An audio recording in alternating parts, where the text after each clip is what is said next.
આમ આદમી પાર્ટીના નેતા યશુદાન ગઢવીએ ચેતર વસાવાના કોર્ટ દ્વારા રાહત ન મળવા અને સજા મામલે સરકાર તથા ભાજપ સામે આકરો રોષ વ્યક્ત કર્યો છે.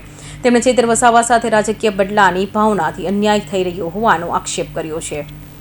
ગુજરાતના રાજકારણમાં ફરી એકવાર ગરમાવો આવ્યો છે. આમ આદમી પાર્ટીના નેતા યશુદાન ગઢવીએ ભાજપ સરકાર સામે આકરા પ્રહારો કર્યા છે. આદિવાસી નેતા ચેતર વસાવા પર થયેલી કાયદાકીય કાર્યવાહી મુદ્દે યશુદાન ગઢવીએ ભાજપ સામે રોષ વ્યક્ત કર્યો છે.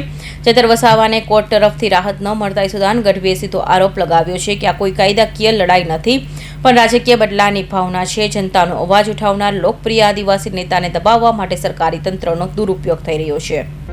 ચેતરભાઈએ કોઈ બુટલેગરી નથી કરી, ચેતરભાઈ દારૂ નથી વેચ્યો, ચેતરભાઈ કોઈને મર્ડર નથી કર્યા.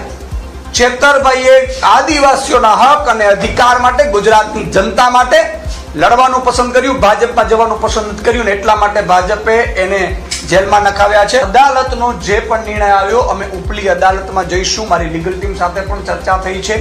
આગામી સમયમાં આ મામલે અમે ઉપલી અદાલતમાં જશું અને અમને પૂરો વિશ્વાસ છે કે આગામી સમયમાં સારો નિર્ણય આવશે. અદાલતશ્રી અમને ન્યાય આપશે.